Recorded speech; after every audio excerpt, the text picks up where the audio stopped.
yours flows out to the others. Proliferates. Yeah. I read a book that you gave me a while ago. Which one?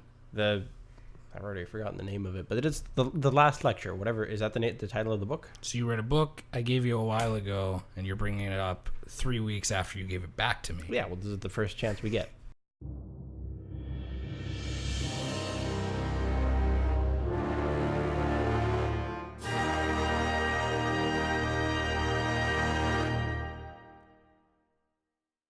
It's an interesting book, and it kind of reminds me a little bit in some ways of how I like to not be super worried about shit. Like, there's a part of the book where he talks about how people get nervous, like, about their kids spilling stuff in cars or whatever, and, like, he wanted to set the precedent because I don't know if it was a wife or somebody was telling their kids or something, oh, be careful in his nice new sports car, don't get any dirt anywhere. It's like it's a brand new car. And then he proceeded to just open a can of soda and just on the seat dump it, and just to prove that he didn't really care and that material possessions didn't really mean much. I like that. I like that mentality. It is a good mentality, and that book itself has a lot of lessons. I think there's some stuff that I've read that have said that within reason a $20,000 car will drive the same roads as a $100,000 car.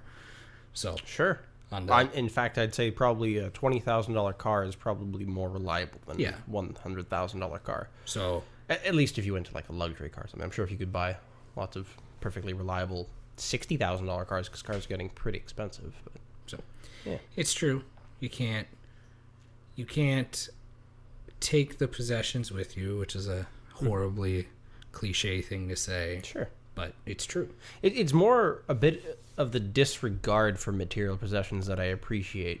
Like,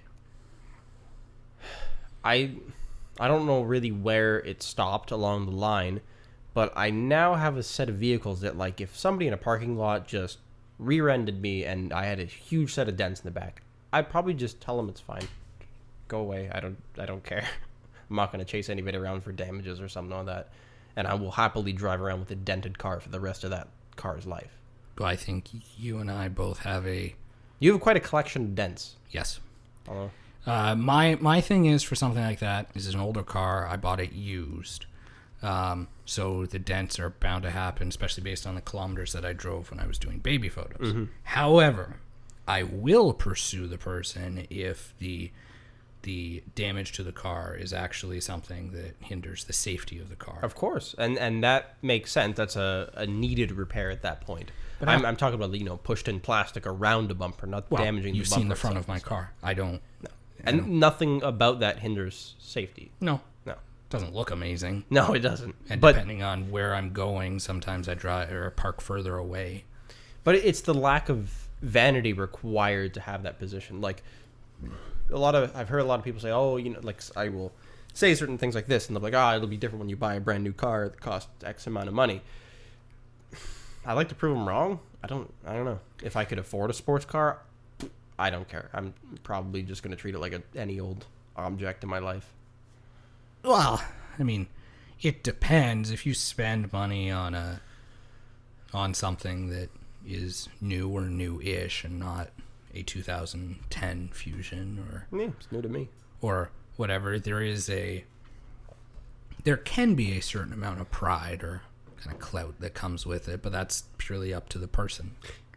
Pretty much anybody who gets a new car is fussy about it at first. I've never seen somebody who lacks any of that fussiness, taking your dirty shoes off before you get in or something ridiculous. Okay, so the dirt side of things, the stuff that's controllable to an extent. If you spill something accidentally on a seat, okay, that you did that, and but if you can control the cleanliness, I would say that the next vehicle that I have is the one that I'm actually going because when I got it, it was already 2014, so it was already 7 years old. Mm-hmm.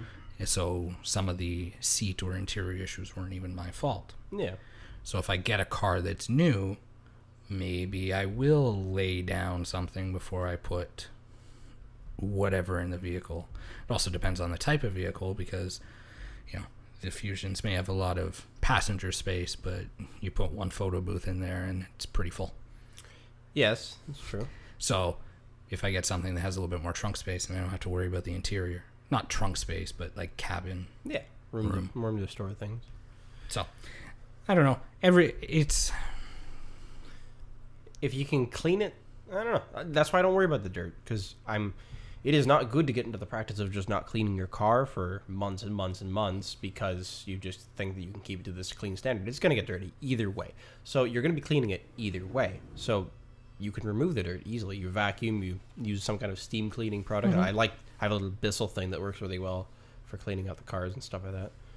I don't know. I do like things clean, but I just understand that getting things dirty is a perfectly normal process of owning them. Well, it's also a natural thing in life. If you do anything, you come in contact with dirt. Yes. It is an interesting... I guess this is a bit different of a note, but it's an interesting neuroses that humans can exhibit, and especially mothers, in my opinion, because I've seen it all over the place, where it's the whole, I just cleaned the house 2 days ago, and now I got to vacuum it again, or I just did X, and now I got to do X. And then you could tell them, well, after you do it the next time, I bet you it'll be 2 days, and you'll be saying the same thing. And it just happens over and over again. It's almost like humans sort of get satisfaction out of being dissatisfied with something, almost, to a certain point. I think when it comes to cleaning, and I am by no means a master cleaner, but I've spent time this past week trying to declutter. I know it sounds... It's a lot cleaner than my place. Yes. On the renovation. Yes. There's still clutter, but I'm working on it piece by piece. And I think when I was growing up, we had kind of a parental imposed schedule for cleaning. Yep. Like every Saturday, I cleaned the bathroom. And that was that. And when you put it on a schedule, and it's not, I just cleaned last Saturday and now it's dirty, there's a mental thing where it's like, I'm not worried about it today. I'm going to do it on Saturday. Yeah. So I'm not going to fret about it today because it's not the day to fret about. And depending on the size of the house, depending on the situation, if you know that, unless it's super overflowing, that on Wednesdays is when you take out all the garbage in the smaller garbage cans and the kitchen garbage or whatever, then you don't fret about that until Wednesday. So there's ways of doing it. Maybe when you're a mother and you have lots of kids going around, you can't follow a schedule because things get dirty and then you have to clean them up. Yeah. I think that's a localized thing almost. The way it was in my family, since it was 3 of us, there was... Basically, we would divvy up chores, but let's just say if somebody had vacuuming... Can confirm that Welland Memes has replied back saying he likes the idea of just shooting the shit and having a conversation on camera. Let's take a dive away from whatever I was talking about, because it's not that important. It's cleaning. It's just white. It's not important. Welland Memes is a Facebook page that we heard about him from Niagara 411, I believe. Well, I knew about them beforehand. Yeah. And then... He talked about it a little bit. We didn't talk about it with Niagara 411. He had... And Welland Memes had shared the Niagara 411 podcast. Oh, is that where? Okay. Well, anyways, I got acquainted with this page after that.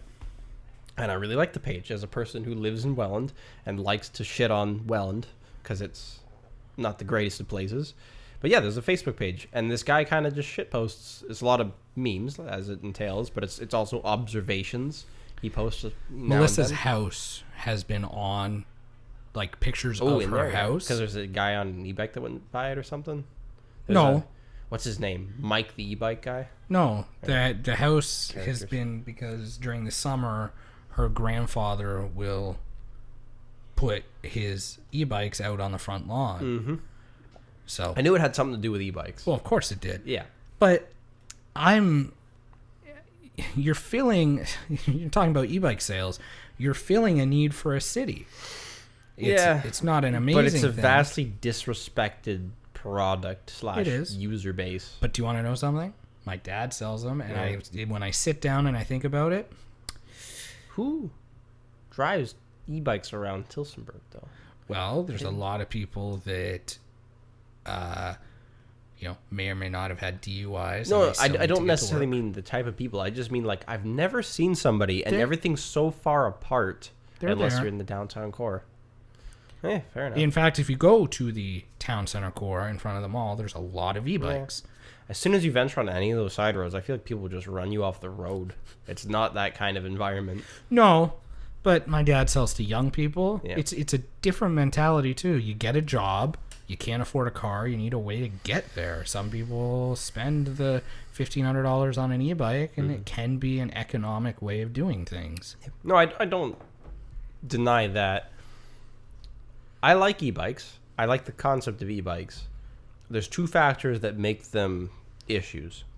One, everybody talks about it like, oh, you don't pay insurance, you don't have like all these stickers, whatever, like you shouldn't be able to share the road. And I agree with that. Two, they're too slow to share the road anyways. But three, they are allowed to use the road like bicycles. So you need to almost make a system where it is treated separately than traffic, like a bicycle, but it's more of its own thing. But then there should be some sort of... If you had like an e-bike lane, that would still probably cause problems, so it doesn't really make that much of a difference. I don't really know what you would do. There should be some sort of certification, at least to, I don't... It's weird. I agree. You should be able to get tickets. Yes.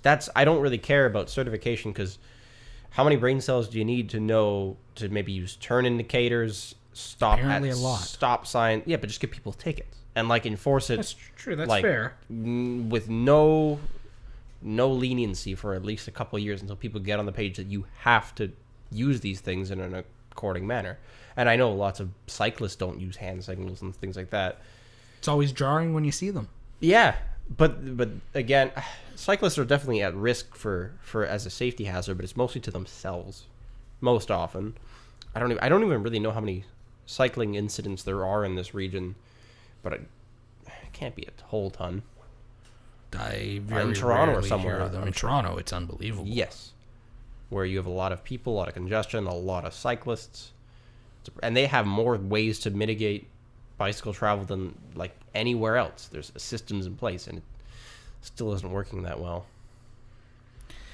I don't know. I think eventually, like a lot of things, it'll hit a critical mass, and then we have to figure out exactly how to deal with it. But sales keep happening, so It hasn't hit that mass point. Although a lot of places, if you make them faster, which most of them have the capabilities of being faster, but then they're illegal to use in that way. If you make them faster legally, and you just say you have to get a plate and you have to get insurance, that solves a lot of the problems, because then they can just behave like a motorcycle, and then you have to do the tests and stuff required to do that. But then the problem with that is people who can't get driver's license. Yes, I don't know. It's one of those weird things where it does solve an issue that was there, but it solves it imperfectly. Yeah. Then you're stuck with a bunch of people with DUIs on slow vehicles. Yeah. No, there isn't really much of a way around it. No, I don't know. I mean, it's... Although there is an interesting solution that is forthcoming in kind of here.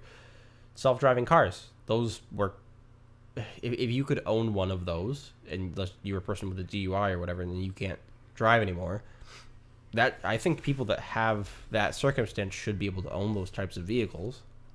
Of course, we're talking about a vehicle that probably only can be, driverless. It won't accept user input to operate it. And that'll be a high-end option for some people. But unfortunately, a lot of people that have DUIs or... It's a mix.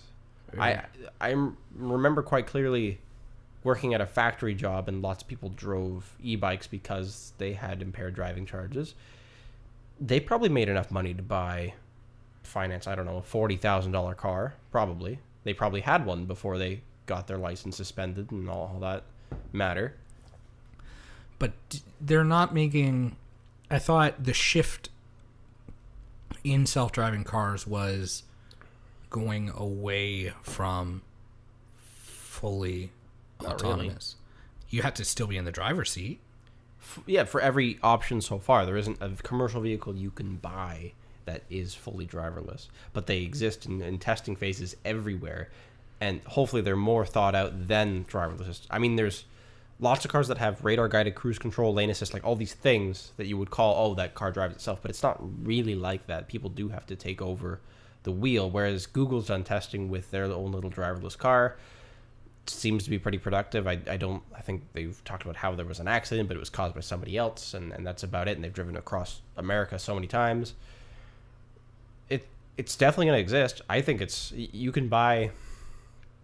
I don't really know if they're going on sale this year, but I feel like it's really soon that you'll be able to get something like that. It seems like it should be really close. There's so many examples of it. Have you been keeping up with CES? I was going to mention that because if CES is held at roughly the same time every January, beginning of the year, then we're almost 100% at our 1 year mark for this, because I think it was our first or second episode we covered some of the weirder CES stuff.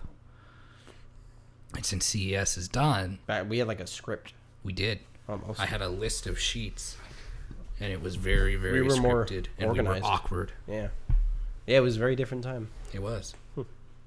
I don't know what's better. Having some sort of schedule makes sense, but still. Yeah. No, I have been keeping up. The big thing everybody and their uncle keeps sending me is the rollable TV. Yeah, it looked cool. I like how it goes into the little box. So do I. Below. Wouldn't spend what it'll cost when it first comes out. Most people are saying like north of 8,000 to 10,000. Yeah. And it's a like a status symbol. At that price, people will buy it. It'll definitely sell. Mm-hmm. I like that it looks just as good as any other comparable TV of its size. I know, it seems as though they probably could have come out with something years ago that did it, but they would have sacrificed quality. But instead, they waited, they perfected, so they have a very quiet system that doesn't sacrifice quality. No. That will work. And I think it's rated, I think they said 50,000 actuations of that. Actuations, which is 4 times every day for the next 34 years. Yeah, something ridiculous. So, it has like a little feature where it pops up a little bit. Yep. A lot of that's a gimmick. The idea of a TV that disappears is, I guess, interesting for aesthetic reasons, but the rest of it's kind of pointless to me. Well, some people, my dad has it would depend on personal preference, but my dad has a bedside clock that displays the time on the ceiling. Yeah, the little projector ones. I've seen those. So if you had a TV that, because you probably schedule it, that at 1 o'clock in the morning, if you fall asleep with the TV on, because you have a $10,000 TV in your bedroom, it'll roll down to just the clock, so when you wake up you can actually see the time in full glorious another way to view the time. 4K time. Yeah, that's interesting. It's a neat idea, and it'd be cool. I don't know if Best Buy or anybody would ever get them right away, but I'd like to see it in person. Yeah, I think Best Buy is probably your best shot. There's another home theater store in the region, Gibbys, which they tend to get a lot of the good stuff too, a lot of the really high end stuff. I actually like the way their shop's set up. I don't necessarily like the way most of their employees are. It's a weird environment. They're like, I feel like they try to, for one, ignore you, like when you first come in. And 2, you start asking for a very specific product. Like, so I've been there asking for very specific things. And then they look at you like you're crazy. Yeah. And then they start trying to act like they know more than you, as if that's somehow an important matter. And then you walk away with the product, and you're kind of annoyed. I don't know. I went to Rome with a gentleman who used to or still works at Gibbys, and he was the weirdest gentleman of the Rome trip. and we were in our early 20s, and he was so... I like flying. I've flown. It doesn't bother me. Even the, 18 hours of travel in flight, that was tough, but it doesn't bother me. And it bothered him. And it very pinpointed how much of an odd and enclosed person he was. And I just mentioned, I'm assuming you don't travel too often. And he flipped on me in the airport. Personal attack. Oh no. It was just casual conversation. Yep. I didn't mean anything more than maybe a slight passive aggressive. Scarred his manliness. But no, he flipped out in the airport. He couldn't handle his shit. You don't talk like that. No, but he was not fit for travel. No. Yeah, I could see that being an issue with somebody that works there. It's a weird, I don't know. It's like different than any other sales environment. But the prices are apparently very good there for certain things. They're fine. I got my FIO EM10K headphone amplifier there for like $10 less than Amazon, which is good. Happy with that. What else? I haven't really bought too many things there, but it's very specific stuff. Audio equipment and a lot of car audio equipment, home theater stuff. They have a lot of very specific things, which is nice. I went in and I was looking for home theater stands, like speaker stands. I thought out of all places they would have them. No. They didn't have anything. They didn't have anything that would work. I guess they just sell wall-mounted systems. No, they didn't. They weren't helpful at all. Oh. It was odd. Yeah. And that was one of the last times that I went in there. They hadn't been there once after. But it's not... I know it exists. It's always there. They have good signage. You know who they are, but... A lot of good stores in that sector of, like, Geneva Street. They got Long and McQuaid Music, which is... That specific location is probably my favorite guitar location to go to. They have really good selection. I don't know, I could sit there for hours and pick up all their different guitars and give them a play. Fair prices, too. And then there's the one... I don't know if it's... if it's Vietnamese or Chinese or something, but there's an Asian food store. Yes. It's beside a Vietnamese restaurant, which makes me think it's Vietnamese, but I don't know. I don't know for... Anyways, they have all sorts of Asian cultures products, and they have some of the best selection I've ever seen for that kind of stuff. If you've heard of something that's like an Asian like you would need it for an Asian dish or something, they have it. It's incredible. And I think I got like something like octopus arm chips or something weird last time. I don't know. They have tons of Was weird. it good? Yeah, I like seafood, so it worked for me. But they have lots of weird stuff like that. Good place to go. And Photo Bow, also right beside it. Great. I've been there. Great place to go. So let's talk about a thing that's on my mind, because I'm curious, because you, I have to assume, are stone cold sober right now. I am. I would hope. I had coffee like 5 hours ago. So, when we were drunk on New Year's, we had come up with the brilliant idea to at some point try stand-up comedy. How do you think Thursday is going to go? Do you think the amateur nights are filled with talent? Or do you think it's going to be awkward? So, I and you have been to comedy routines at Showtime. It hit and miss. Funny enough, a lot of times the MC is kind of the worst part. They tend to be the awkward people, which is strange. A lot of the acts that get up are good, and a few of them are just flops. But this, I don't know. Okay. I've never been to their open or amateur night. I've been to ones where they have like the two. No, I've been to slightly more established comedians. Yeah, nights. And even then, sometimes they rocky. Flub something or whatnot. The host that MCs a lot of their stuff. Way back when we had Alex Kazam on, his host for his illusion show. Illusion show. was one of the people that I've seen quite a few times at Showtime.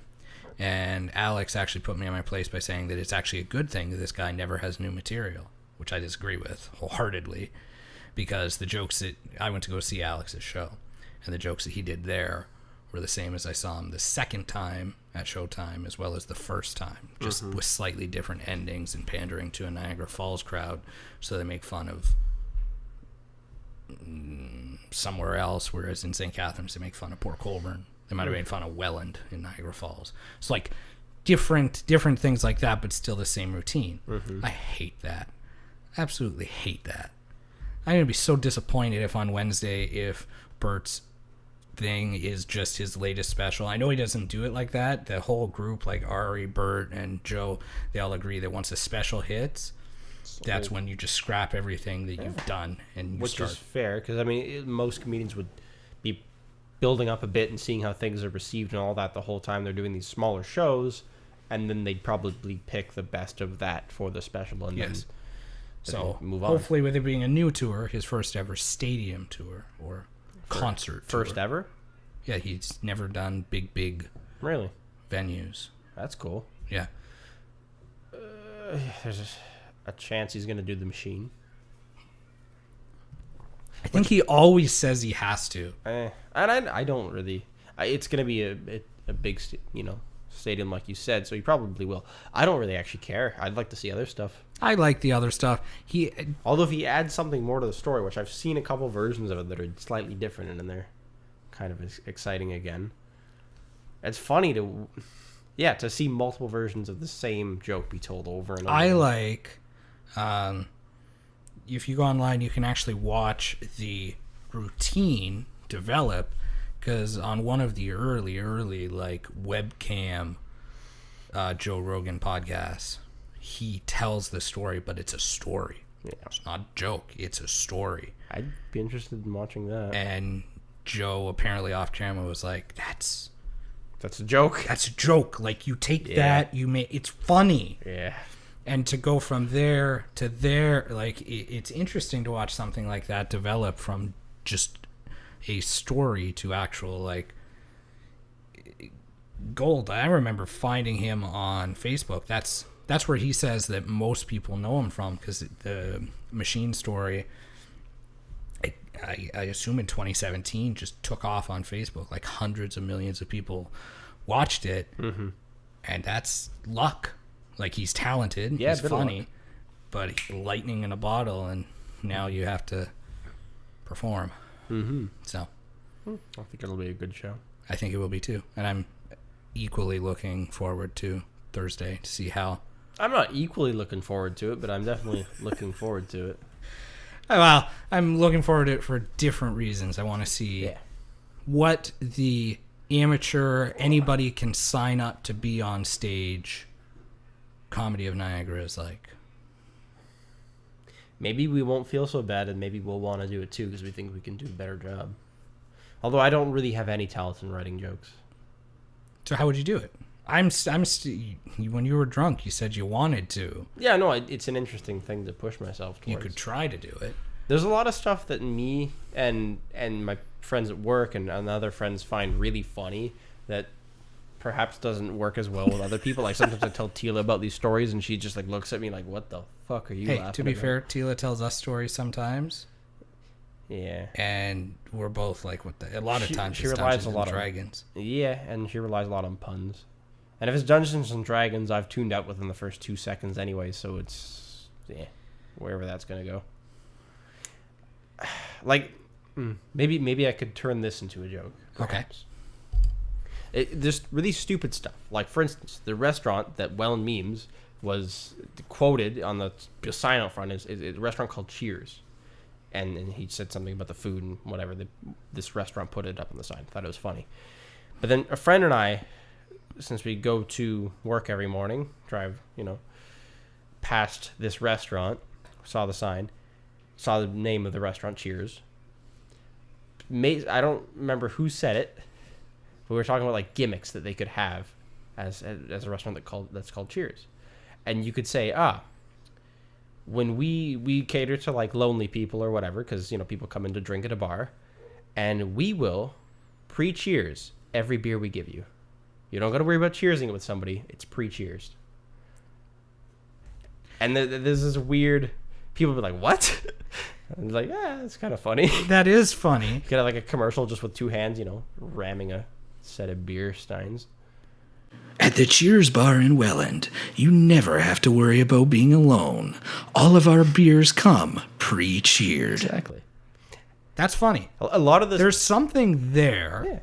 Yeah. There's a lot of stuff like that I think... I always... for some reason, I think about this... Like, the first time I saw it was in GTA 4, Grand Theft Auto 4. And I guess the radio and the older games, too. They would have lore, essentially, associated with this world, where they'd have a TV in that game that would show, like, random TV shows and commercials for absurd products and things, but they're just parodies of real-life things. Yep. A lot of those ideas and jokes that I have, I feel like would fit in perfectly if I had a TV show and I needed lore. And I wanted to put something really fucking funny on the TV and just make it fit into the universe. Because they have, what is it? The beer in Grand Theft Auto is Pisswasser. Yep. And it's hilarious. They have like commercials for it, and they have all these branding things associated with it. You could create a product line, and a fake product line, and it'd be hilarious. Cheers beer that's pre-cheersed at the factory, every bottle. That's funny. Yeah. There is something there. And it's a lot of that kind of stuff. I should try to put it together, a bunch of those weird things, and make a routine out of that. All you need is like 4 minutes. Yeah. I don't know. How long? I think when I've gone before, most of the comedians are up for at least 10. Yeah, but once again, this is an amateur night, True. right? So most might be given 5 unless they've been there, and they might be given a little bit more. So it's going to be pretty rapid.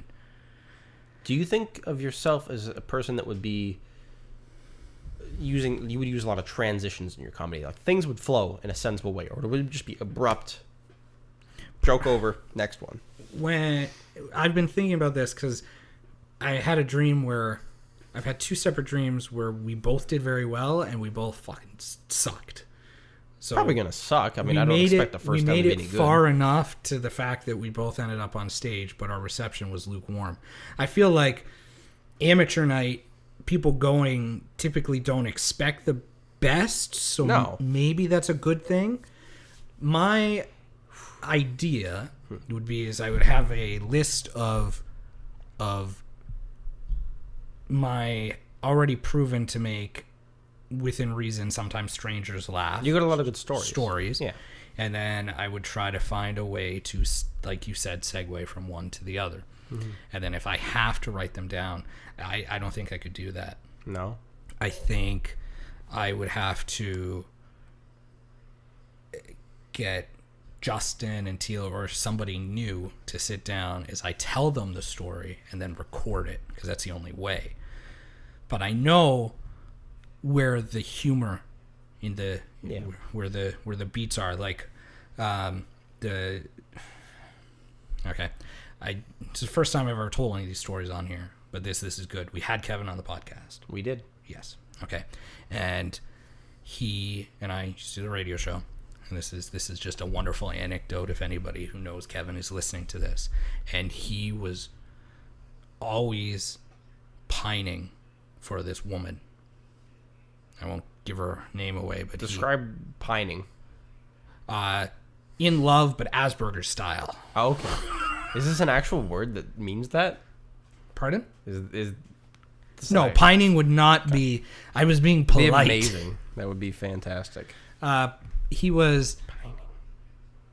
He was a 6'8" tall schoolboy crushing on a college girl who was a bit over sexualized. Mm-hmm.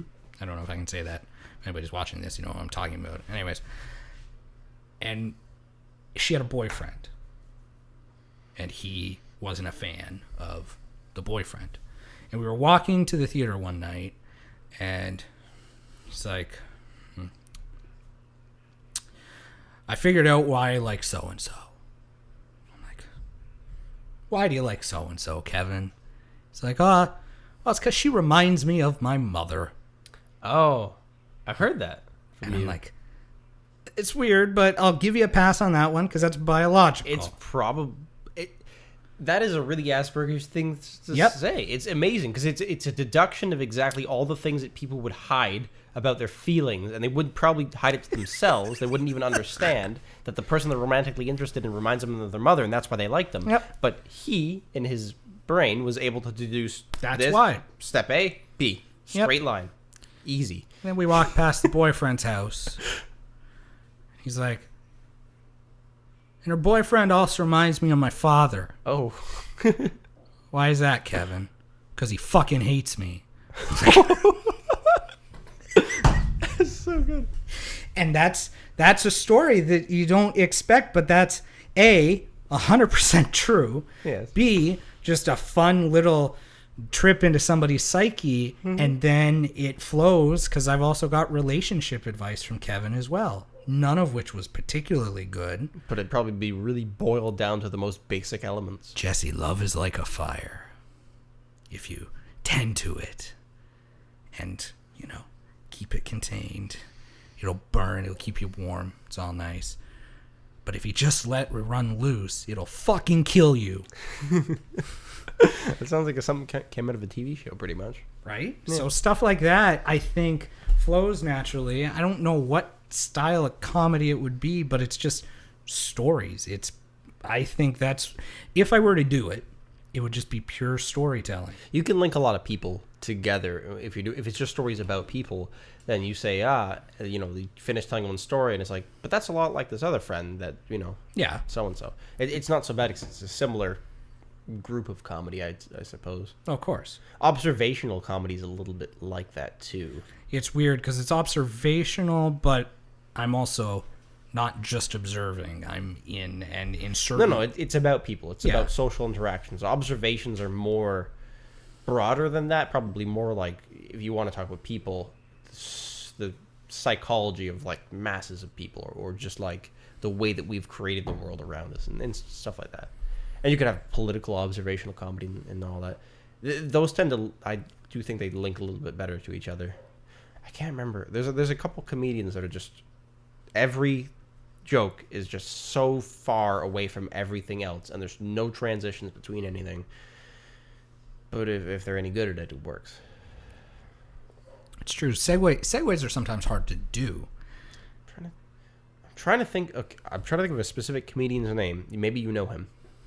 He, I think, was really popular in maybe the late 80s and 90s. He died, I think, of a heroin overdose or something in the mid-2000s. Okay. But he was like he sounded like a stoner pretty much. Well, he did a lot of drugs, so yeah. But he had this really laid-back, chill, Mitch funny Hedberg. laugh. Yeah, that's him. He, non sequiturs. Yeah. Everywhere. That's all. There was nothing that ever linked together. That was not existent in his comedy. But it's hilarious. He was really good. Very weird. Very, very weird. Always performed with his eyes closed. What? He would always wear glasses. And he would always perform with his eyes closed because he had stage fright. Really? Yeah. I didn't know that. I don't really know much of his personal history. Joe Rogan mentioned him, and I just watched the 2 of his routines. But it was fantastic.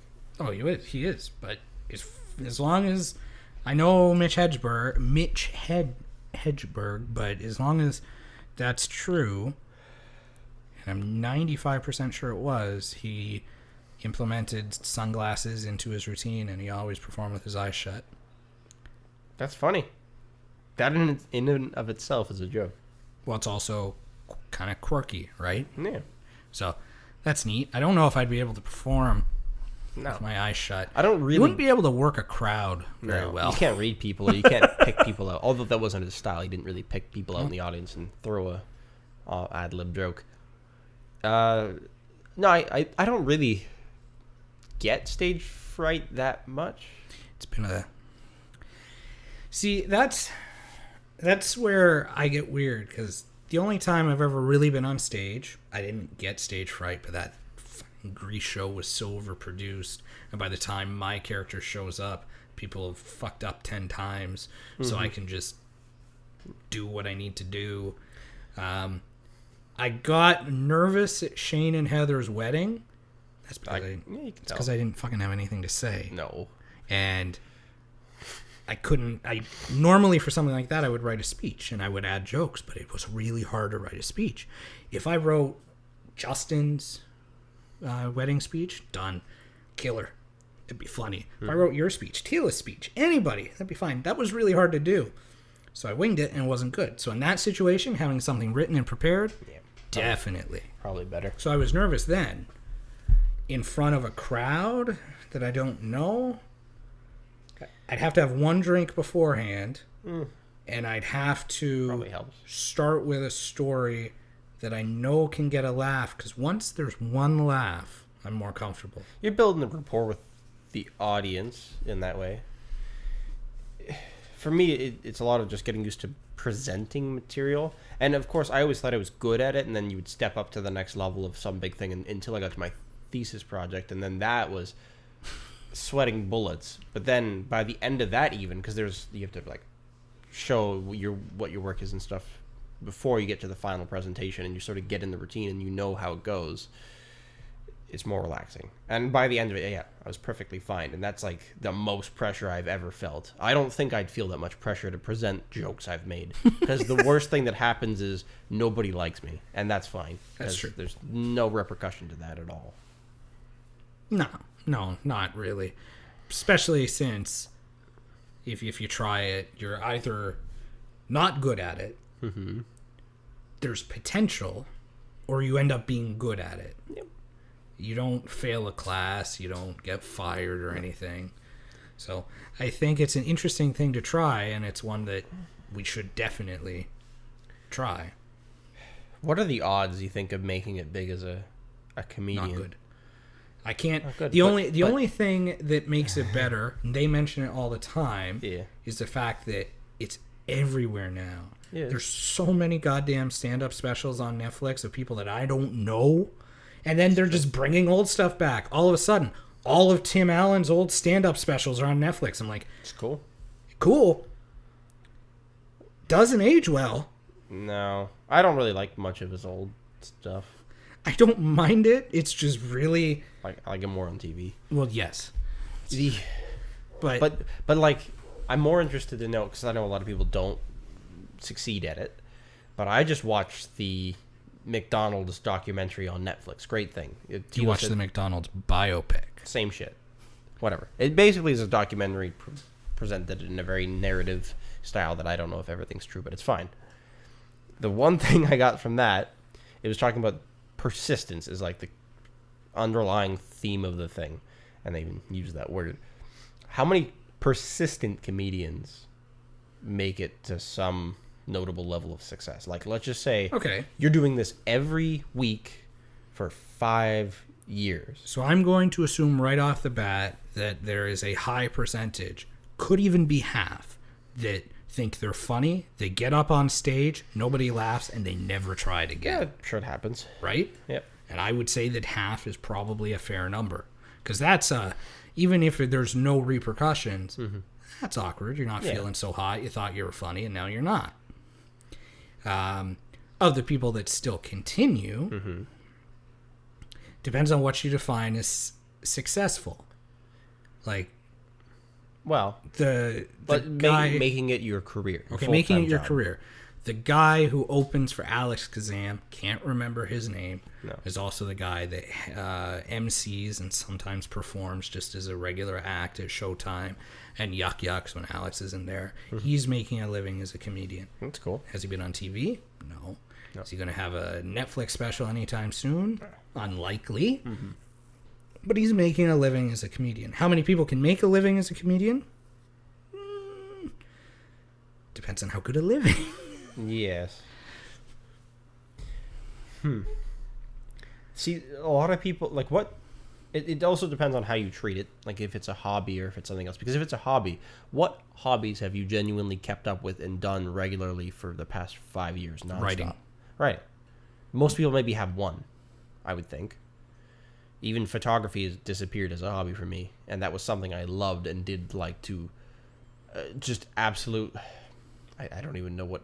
Pretty much every second of every day that I was outside, and sometimes while I was inside, there was a camera on me, or around. Is that because you work so much now or because your interest changed? I don't know.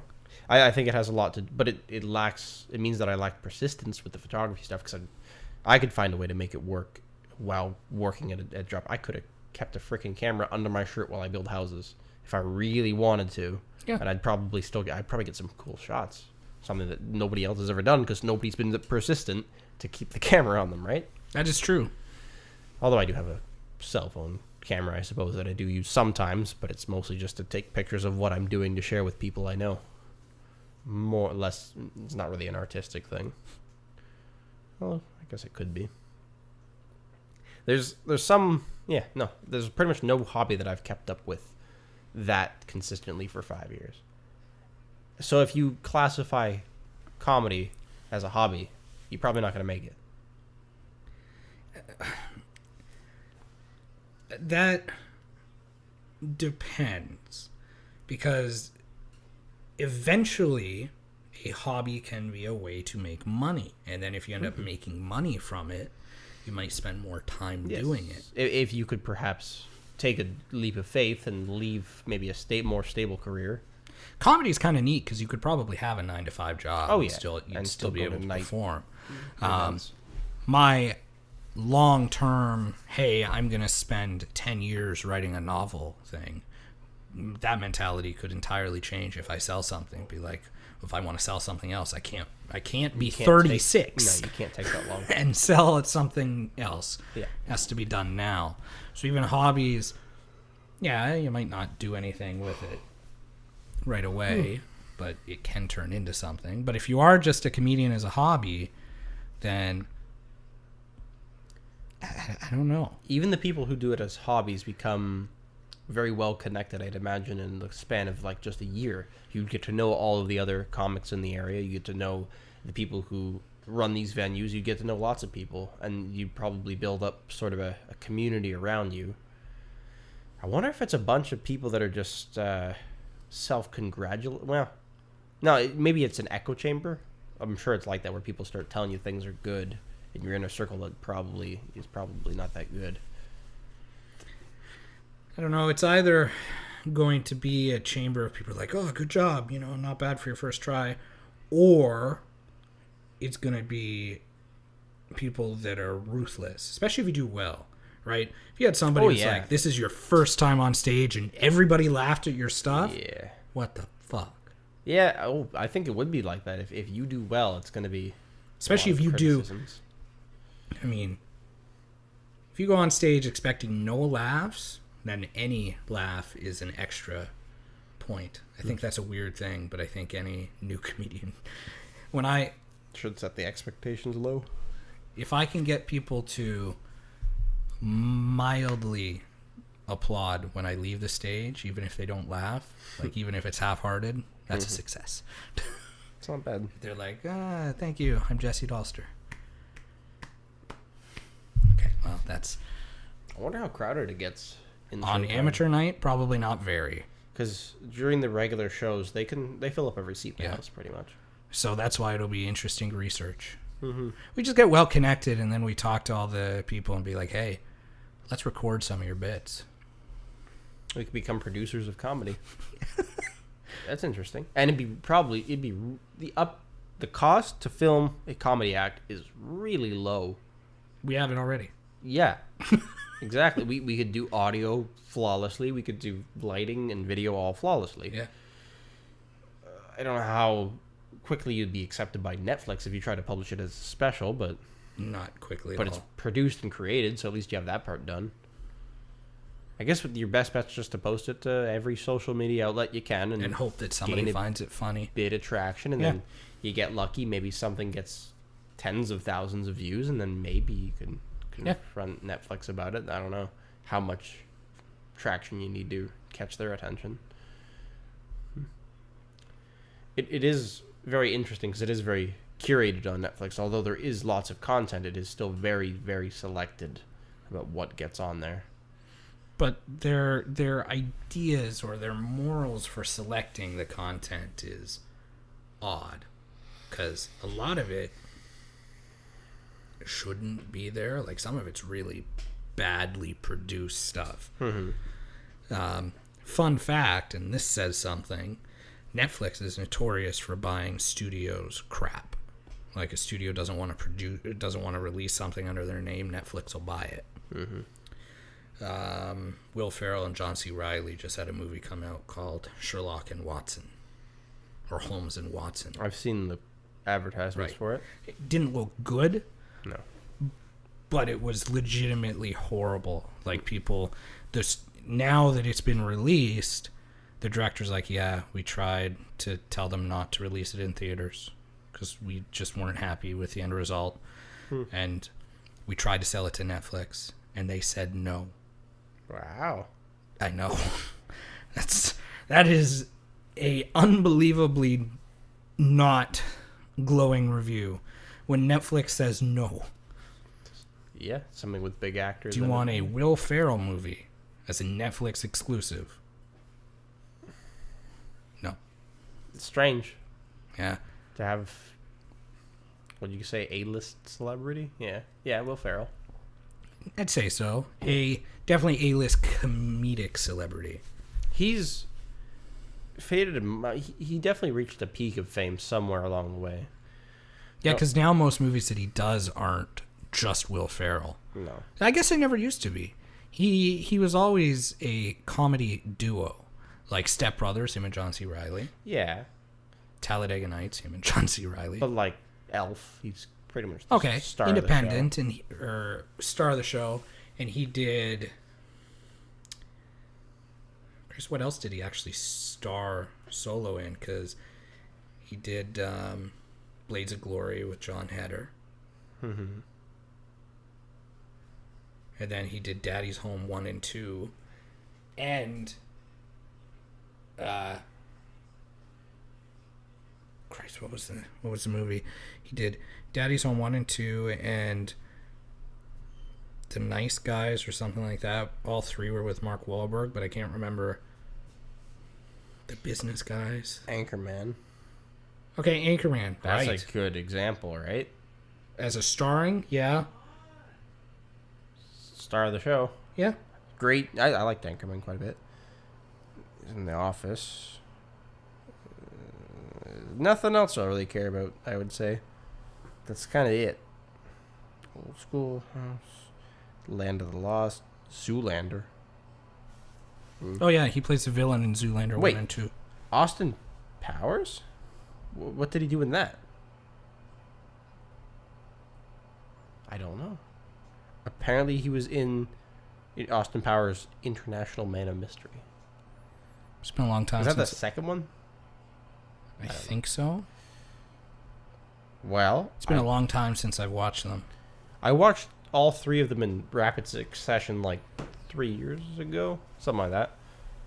Which one back? They're good. I think the first one and the third one are the best. Second one's not the best. They always hint that he is going to come back and do another one. And I think maybe now would be a good time to do it. Yeah.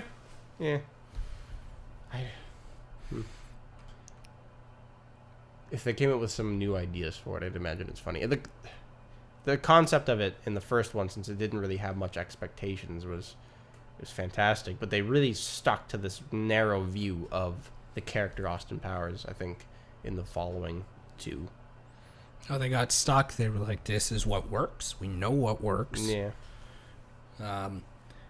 It was it the second one or the third one where Steven Spielberg makes a cameo and he's directing an Austin Powers movie, and it's Tom Cruise as Austin Powers. And That's the second one. is it the second one? Yeah. That gag's good. They intro and there's like it's a film set. Yeah. Yeah. And then Austin's back there and he's like, Steven, I love it. It's not. And it cuts back to Steven and he's like, what? I'm sorry. I didn't hear you.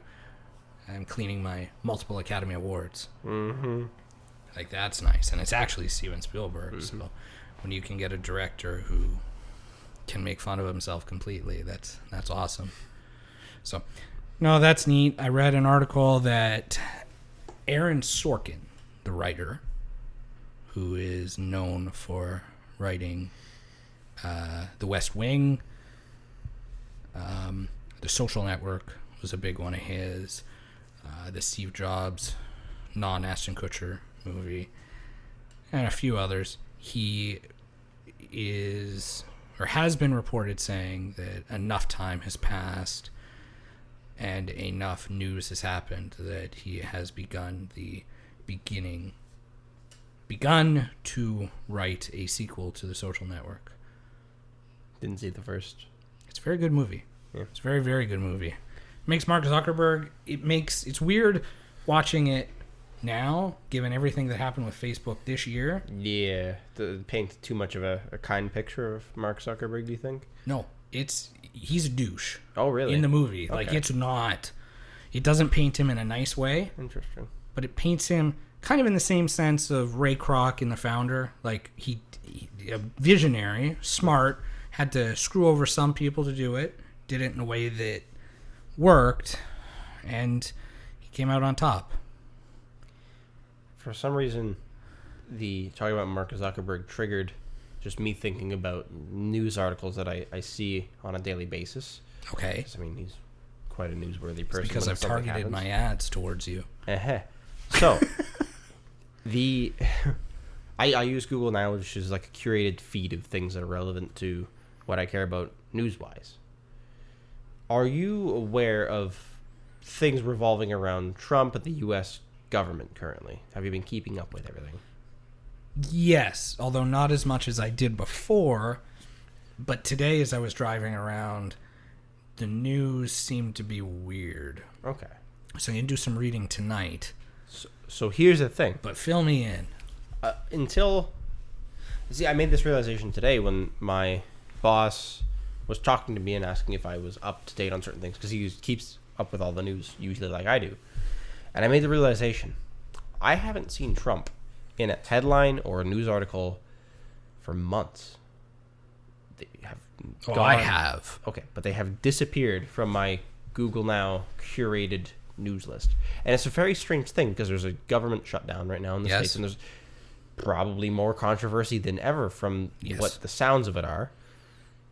But it's nowhere to be found. And I don't know why it disappeared from the list, because I constantly read stuff about the U.S. government and how things are going. And I follow Trump himself and other political people on Twitter to keep up with their stuff. But it's this weird thing where I feel like it's been censored almost out of my feed. I don't know why it's not there. I can't come up with a reasonable excuse. There's stuff about Canada and China relations right now, since there's just been some person that was charged with drug smuggling or something, and they've been handed a death sentence, and I think it's a retaliation for the whole. I think is it Huawei, some person related to that, because we put them in jail. Bunch of stuff like that, but nothing. And I'm going through it right now. Nothing I see about the U.S. government, and that's huge. I can't believe it, that it's just not in my feed. As somebody who regularly does read that content, and it used to be present in my feed. It's this weird thing. I just want to talk to you about it, because maybe you have seen some weird thing too, like change in what gets presented to you. I don't have a personal news feed. No. I have although targeted ads and stuff for articles might still have a trend for you. My news feed is totally Twitter, and then I pick and choose the articles based on that. So, based on that, I'm going to give you the top most recent tweets, which would be news headlines from certain. So this is the news that I get. Okay. I'll go back as far as 1 hour ago. Sure. I've also pulled up Twitter just for the sake of comparison, if it comes to that. So 1 hour ago was a local news article. Okay. From 610 CKTB. Tune in at 7 p.m. as pro dog trainer Dave McMahon talks about dog toys and what's good, what's bad on the market. Dog toys. Okay, so not heavy-hitting news and not something that I would click on. Not relevant to you at all. No. Really. A few minutes later, CNN reports, for 2 weeks in a row, the Supreme Court has met behind closed doors in its ornate conference room to pore over the unusual number of controversial Then it runs away, so I don't know exactly how it ends. But that intrigues me. CNN also reported that Wells Fargo has splurged on stock buybacks since its fake account scandal. Happening now, ABC. President Trump welcomes the national champion Clemson Tigers football team to the White House. Again, not breaking news, but No. at least Trump's in my news. See, I just scrolled through. I went to the search area because that's not necessarily my feed. It's things that are just out there, what's trending, whatever. I had to scroll all the way to the bottom, and under popular articles, there's one that mentions Trump by name, and it's GOP blamed for government shutdown.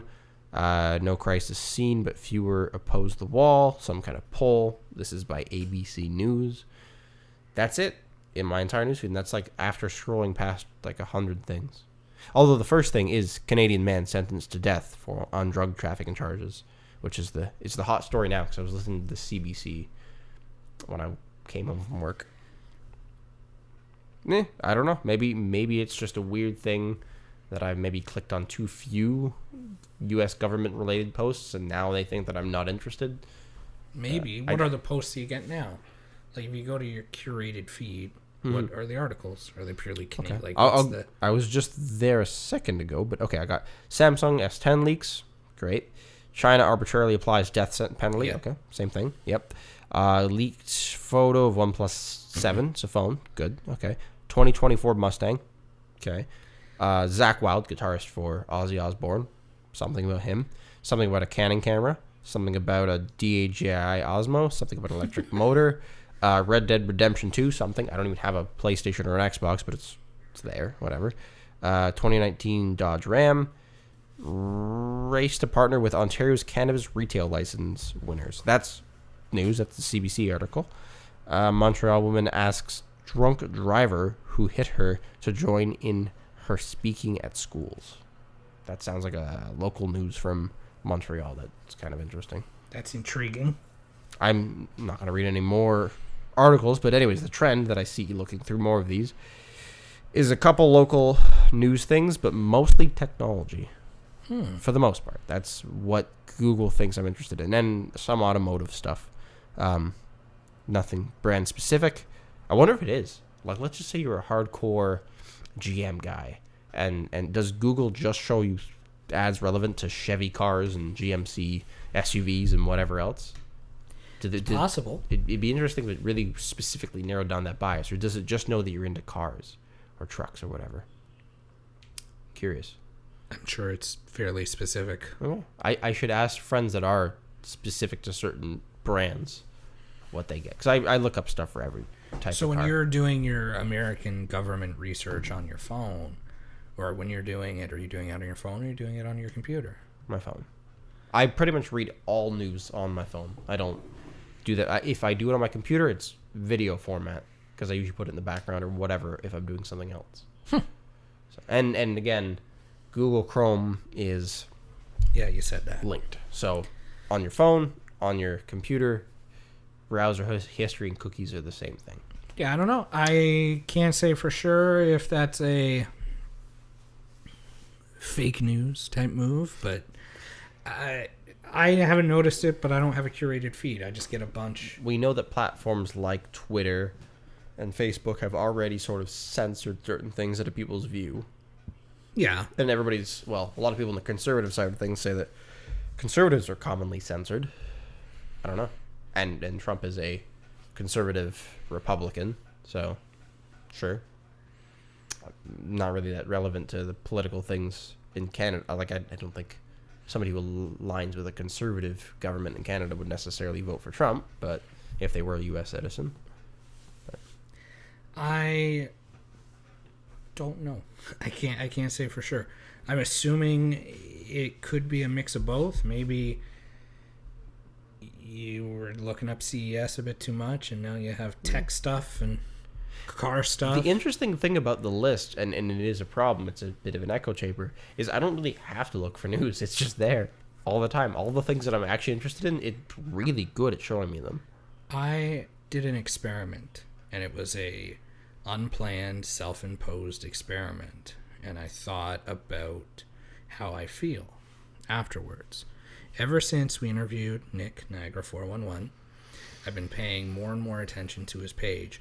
More to watch the follower numbers go up. But because I'm there a lot more, it shows you more content in your I'm feed. reading the articles and I'm reading everything. Yeah. And it in turn is not making me more anxious or anything like that. It's not like that, but it's making me more aware of how many issues there are. Yeah. And I'm hesitant to say it's making me more nervous, but it's making me realize, fuck, because you get news, but the stuff that he's reporting on isn't, and he will openly admit that stuff that he reports on isn't necessarily news. No, and it's like every incident. It's stuff that would not necessarily be newsworthy because it's resolved in a way that's not that interesting. And simple things like he actually made a post about kind of clarifying what he does and doesn't post. It's like if it's a fender bender that gets a car, I'm not going to report a fender bender. If it's a fender bender on a highway and it's closed 2 lanes, I will probably mention that or something like that. Yeah. And then when I see articles where it's just a collision that has a street crossed, it's nice to know that nobody's hurt, and if I'm going that way, I can avoid that area. But then when you hear, very quickly, last week, I think it was, or the week before, they did their yearly closing of the canal. And when they closed the canal, they drained it. And they drain it every year and they searched for human remains. And they found remains. Yeah. And they found them very quickly. Not surprising, really. No, it's not surprising at all. Even if they weren't looking for somebody, it still wouldn't be surprising. A, based on the traffic that goes through that canal, and B, just based on the amount of missing people. And it was interesting watching the post, because there was like, oh, is it so-and-so? Is it so-and-so? And nobody... They were unidentified. They were unidentified, and DNA does take a while. And he finally did post that it can take up to 30 days for them to get the proper results, especially when the body was that badly, situated. And it'll be interesting to see, but stuff like that, the news doesn't really report on. They report that the canal's being closed, and he was the first person to say that they found somebody. So it's a weird... I like what he does. Yes, me too. A lot. So much so that we're going to do stuff with him. But You mentioned earlier in what you were talking about, something about anxiety, basically, about knowing the news. And there's a line that you hear commonly from people, and it's a bit of an overly dramatic thing to say, but they say, oh, the news makes me depressed. I don't watch the news, or whatever. It's just something along those lines, or it's so sad, or it's so whatever. And it's this weird gut reaction that people get. And I think I feel maybe the same thing as those people, although I don't really try to put up such a weird excuse for it. I, just on the way over here, was listening to stuff to do with the Chinese death penalty on this case. And they just openly remarked, the China executes, I think, 100 times as many people as the United States every year. And they do it by firing squads still, guns and everything. And then immediately upon hearing that, it's just the world is very cruel and very fucked up. And people who have this, it's this interesting, I think I first started thinking about it deeply in my first year university psychology class, where a lot of people view the world as generally good and generally this or generally that. And things are perhaps better than they actually are, just maybe because of our sheltered lives. Although I feel like people that are in these horrible situations probably look on the bright side too, a little bit too much. But yeah, a lot of people don't watch the news because it taps into this part of the human psyche where it's shit can hit the fan very quickly, and life for almost everybody on this planet is miserable. And maybe not in even their own perspective, but from our perspective, it sure looks that way. So... And that ties a little bit into how Nick was talking about how people would ask him not to report on stuff like suicides because they don't want to hear about stuff that makes them feel sad or whatever it is. Do you think we'll ever enter like a post-news society? We just don't want to hear that kind of stuff because it screws with our vibes. Maybe, but I think that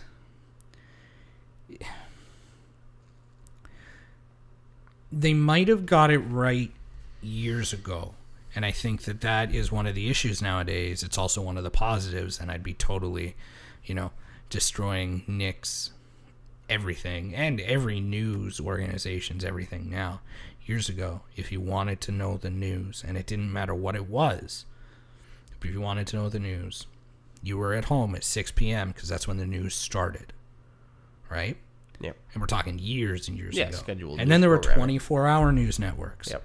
And that was like, okay, so it's a full channel. You can just watch the news. That's when it became an issue. And then when it became instantaneous reporting, and anybody can say, oh, there's an explosion just down the street or something, whatever. Stupid.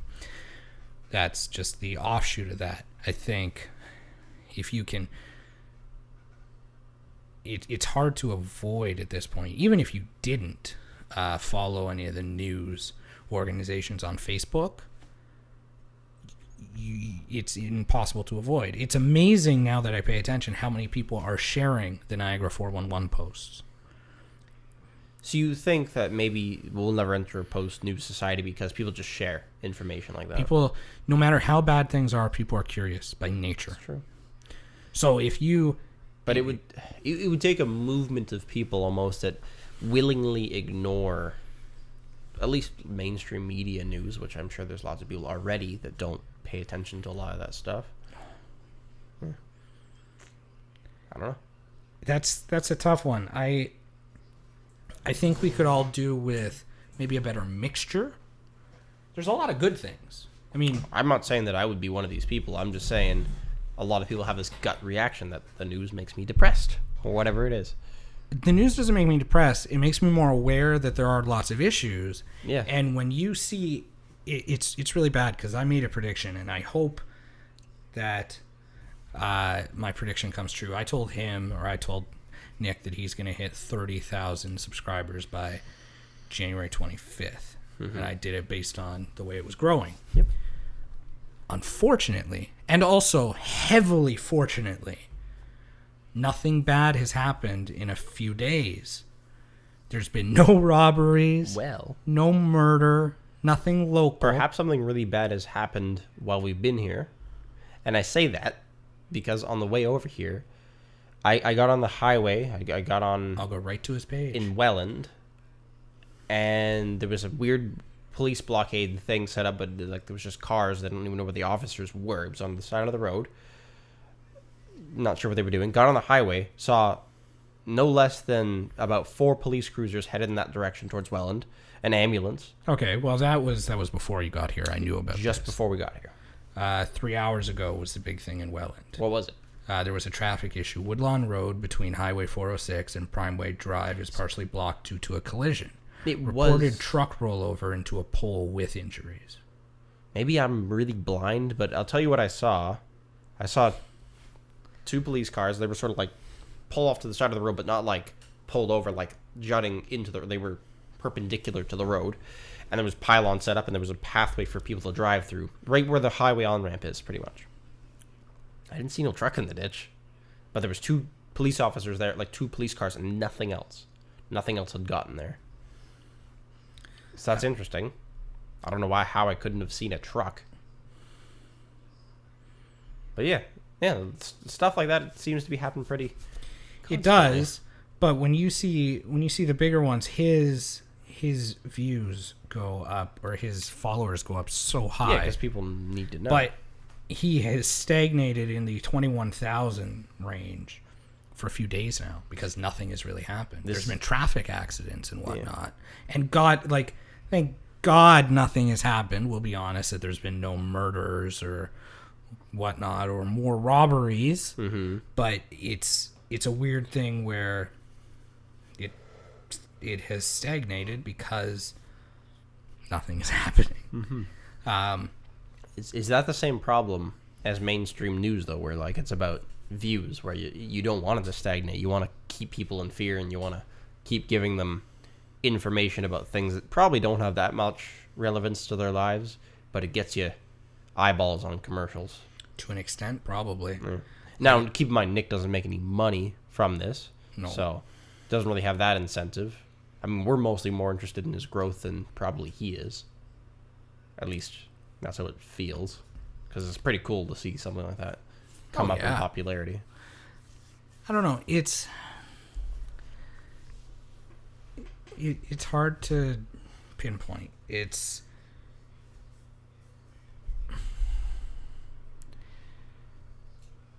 I think all news stations come from, at least on a surface level, the need to disseminate information, perhaps? Right, and the need to get information out there and help people be aware of what's going on. Now, because they're a business, and most news organizations are a fledgling business, especially radio and whatnot, they need big stories. I went to school with a lady who works for a local radio station, and they have begun to force their radio people to do basically news reports when they're out and about in St. Catharines and something happens. On the ground news. And the reports are horrible. So this person who never wanted to be a TV reporter is now said, well, you have to be in front of the camera. But then they're told to do this. I've seen them. Read off of a... No, not read. Report. Holding a microphone that has the news station's logo, but that's not going into... Like, it's weird to see. I'll send you. I'll have to find it. But that would probably look quite jarring. I mean, there's ways you could do that with like almost like a Steadicam setup or something, or you could have it like attached to you. I'm sure there's like a on-the-go selfie newscasting setup that would be quite good and not as jarring. Even a freaking camera on a tripod would be fine and cheap. But yeah, that's interesting. So it's weird how news stations are changing things to survive, and they obviously appreciate a busy news day as much as anybody else, because if there's something going on, it doesn't have to be life-threatening, but if there's something going on, more people are likely to tune in to some capacity. It's true. It's an interesting beeping. I don't know what that is. The smoke alarm? Maybe we're about to be in the news. Cool. Local building in St. Catharines catches fire. I wouldn't like that. No. It sounds like it's just bad cooking. Anyway. Probably a good place to start wrapping it up for the night, I think. Yeah. Anyways, have a great evening, everybody. Stay safe. Have a good night. Stay foolish. This has been a funny thing happening on the way to the podcast. Download and stream this podcast on iTunes and Spotify, and by the time you're watching this, hopefully the Google Play Store.